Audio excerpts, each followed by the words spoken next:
I've been wanting to upload this video for such a long time, and now that I'm sick in bed, I finally found the time.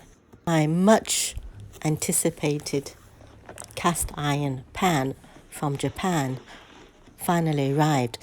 Ever since my Japanese friend lent me her cast iron pan, I couldn't stop making these skinny Japanese omelettes.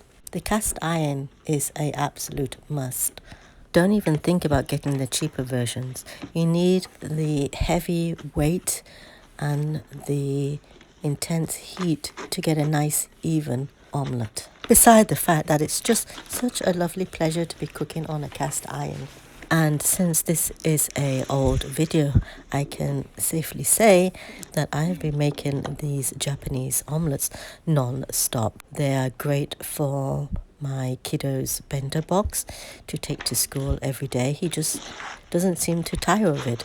And I love putting in seaweed, nori pages inside because it looks so lovely with the black lines inside. And also it's very nutritious. I've also had to make some more of my ginger and green scallion sauce because cooking with that as a base really adds another level to the Japanese omelettes. Of course, I've also used grated cheese in the omelettes and grated veggies.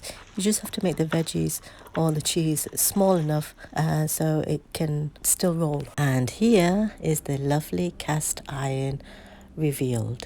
Good heavy weight, a nice thick handle to grasp it, and a very uniformed mat, as you can see. Some cast irons come seasoned. This is not. As you see on the other side, it's even embossed with the Japanese signature, showing that it is the authentic cast iron pan. Beautiful, really lovely. So now I have to season this with oil.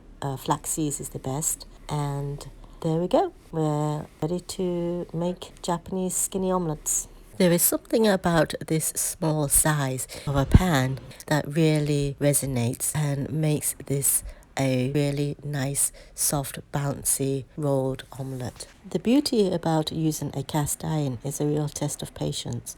You have to wait for the heat to uniformly cover the whole of the pan, and then you can start cooking on it. For the Japanese omelettes, there are some recipes that calls for mirin or salt, for all sorts of stuff. I just use egg and a dash of water. Surprisingly, that dash of water makes a whole difference. It makes the egg a little more runnier and makes a much bouncier and lighter omelette. I've tried it without water and it makes a big difference. I don't add salt or mirin or any of the other stuff because I already add nori, and that has enough umami for my taste. But by all means, try out what kind of flavorings you would like to add. Feel free to experiment and play and find out what you like. I am seriously addicted to this omelette, and my kiddo is too, until he stops asking me to not make it for him for his lunch school box. I will continue to make it. As you see, it is just so beautiful. The rolls inside from the nori, and I know very nutritious for him to eat. This is, by the way, 2 eggs with, as I say, a dash of water. No salt, no mirin, just 2 eggs and a dash of water, whisked and then cooked in the cast iron omelette pan, placed with nori sheets. And as you can see, I use bits of nori sheets. It doesn't even have to be one whole piece, because anyway, you can't really tell. See how lovely that is? Just gorgeous. It is seriously addictive, and I love making it on this cast iron pan. It is so nice. I have a flat skillet that I sometimes use to make also when the cast iron pan did not arrive. And cooking with the cast iron pan is just a whole different feeling. So I highly recommend this cast iron pan from Japan. It is seriously addictive.